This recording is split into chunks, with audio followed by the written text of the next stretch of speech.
Well, hello, Hadley and Eliza. I've missed you guys.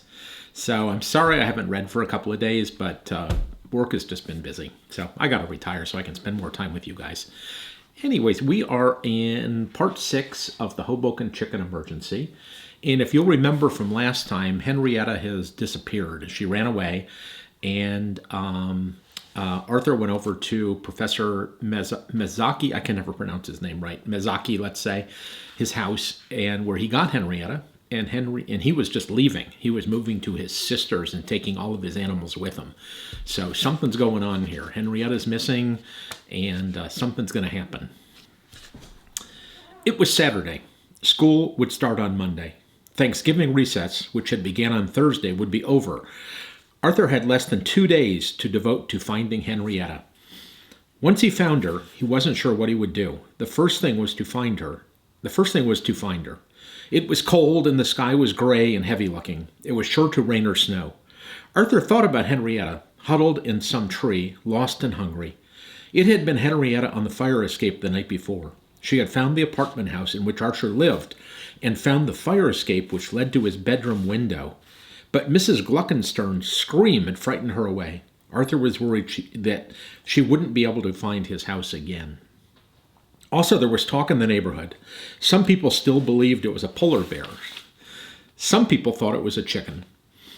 Some people, like Mrs. Glockenstein, thought it was a white gorilla. Arthur thought about what Professor Mezaki had said. He hoped nobody would do anything to hurt Henrietta, but he had to find her first, and that was all there was to it. Arthur was careful to check trees and telephone poles, as well as alleys, parks, doorways, and parked cars. He also asked people if they had seen a big chicken. Some of the people had seen the picture of Henrietta in the newspaper. Some people didn't know what Arthur was talking about. Some people wanted him to get off the street because there was a wild gorilla loose. None of the people Arthur asked had seen a chicken. Arthur walked up and down almost every street in town. There was no sign of Henrietta. He went home for lunch. Papa had already finished his lunch and was reading the newspaper. There are a lot of odd articles in the paper, Papa said. Several people have reported seeing a white gorilla in the street. There are also some reports that a polar bear broke into a greengrocer's and ate 6 bushels of raw potatoes. I think it would be a good idea if anybody in the family said if nobody in the family said anything about Arthur's chicken. Let's just let things settle down by themselves. Arthur ate his tomato soup and veal loaf on pumpernickel sandwich and didn't say anything. He was trying to figure out where Henrietta could be hiding.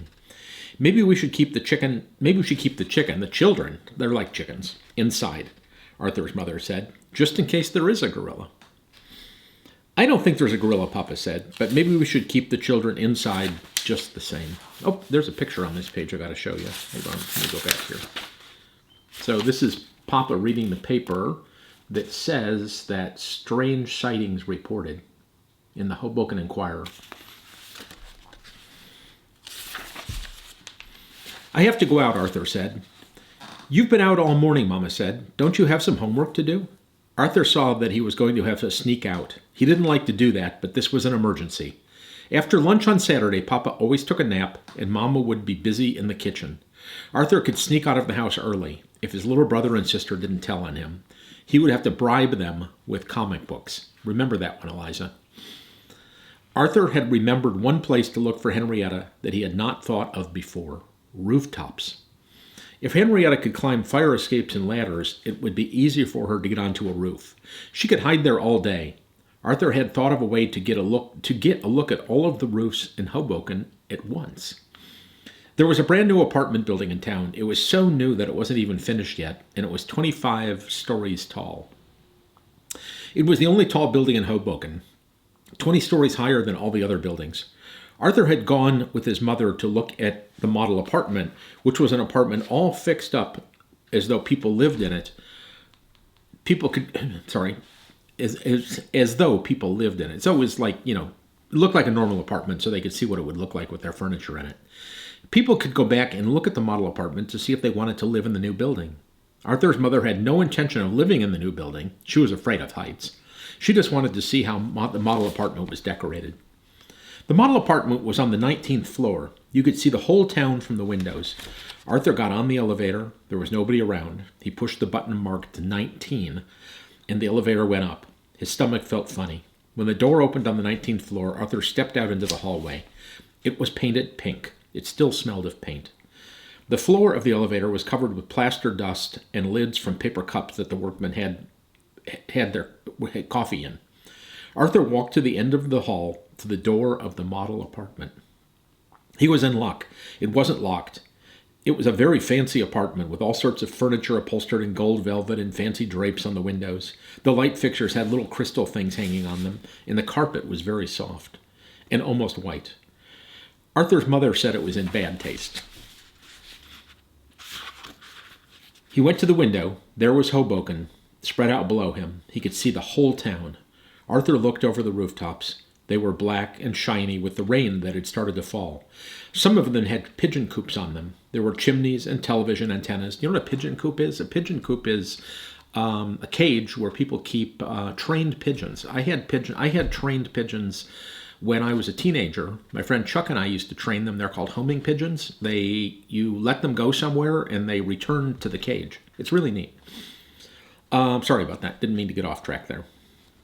There were chimneys and television antennas. Looking out over the town was so interesting that Arthur almost forgot to look for Henrietta. Then he saw her, a fluttering of white behind the chimney. There she was. That's where she was hiding.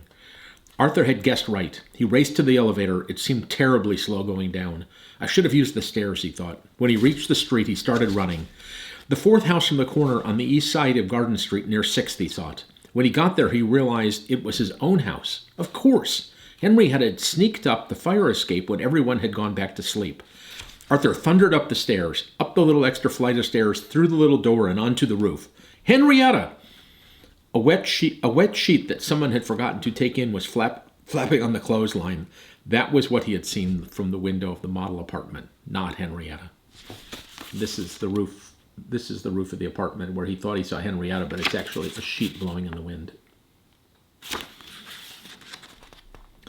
Arthur sat down with his back against the chimney. The wet roof soaked through the seat of his pants. He could feel the warmth of the chimney through his jacket. Henrietta was still lost.